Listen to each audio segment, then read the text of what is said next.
The North Brighton, North Allston neighborhood lies just west of New England's principal metropolis, the city of Boston.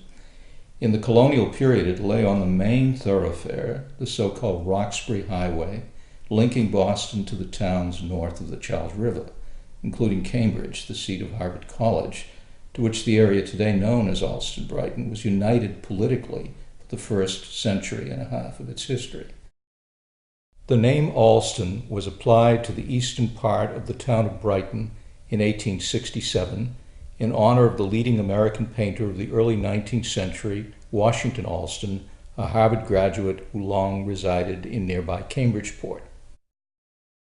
North Brighton, North Allston has throughout its history constituted both a gateway to Boston and a connective link between these two important communities. This link was reinforced in 1663 when the Great Bridge was built across the Charles on the line of the present Lars-Anderson Bridge. Over the years, additional roadways and bridges were added, connecting North Brighton, North Allston even more firmly to Boston and Cambridge. The Mill Dam extension was added in 1822, and Western Avenue was put through in 1824. These roadways, and New England's first passenger railroad, the Boston and Albany, which ran directly through North Allston, North Brighton, profoundly shaped the economic character of the neighborhood for years to come. During World War II, because of the men going into the service and the boys, they were actually boys, we used to use the railroad all the time. And we went to Maine, and we went to Newton. Every little place we went, you hopped on the railroad. And you'd get down on Faneuil Station or Allston Station. Most of the time we went Faneuil. And we'd get this 8010 down in Faneuil and go for the whole day up in Riverside, where there was, that was on the river, and there was a dance hall, restaurant, pinball machines and stuff to entertain you for the day. Then you go on 6010, 610 on the ride back. And we used to really enjoy the ride back because we were a generation that didn't get out of Brighton.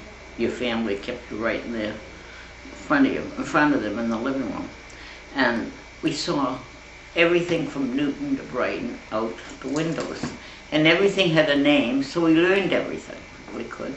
And a few of the girls' fathers worked for the railroad, and they got passes, which we envied. But we had a grand time. Everybody was nice to us to help.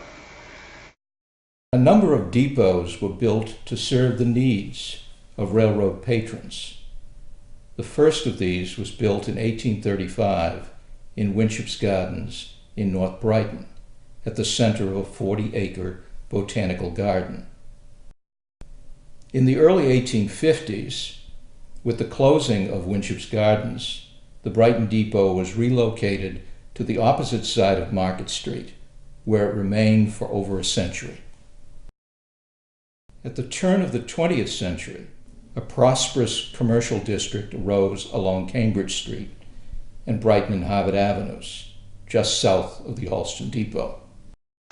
I remember going up there with my mother, and we would go through the tunnel, and my mother would shop in the hardware store, fish store and all that, and she had a tab. There were no credit cards back then. People didn't have plastic.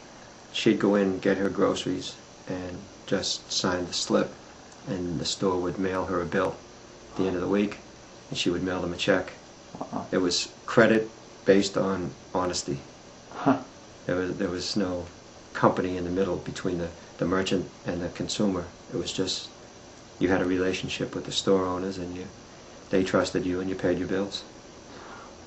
When we used to come back in the winter, it'd get kind of cold, and the sports depot was a functioning railroad station. So my mother would bring us in there, and they had a big coal-fed stove, or a fireplace. And we'd take our shoes off and put our feet around the edge, and it would warm our feet and just warm up from the heat of the fire. And then when we were all warmed up, we'd put our coats back on and we'd go home.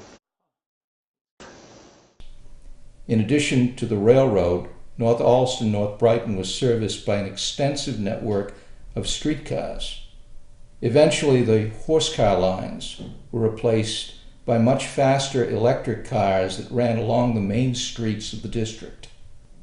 Even today, North Allston, North Brighton is extremely well served by public transportation that not only enables residents to travel at minimum expense, but also contributes to the neighborhood's diverse identity. I told people I worked with that I was moving out near Oak Square, and they said, "Oh, you'll be on the 57 bus line." And I thought, what's so special about that? But now that I've ridden it for 20 years, it is special. It's a very special bus line. Yeah. What makes it so special? Well, you see a cross-section of this part of Boston. It's fairly frequent. And I have told my ESL students that if they get on the bus and they have trouble communicating with the driver about where they want to go, someone on that bus is likely to hear them and recognize that's my accent and go up to the driver and help out. And in fact, several of them have had that actual experience. My students tell me they think Boston is very friendly. And I think for most people it is.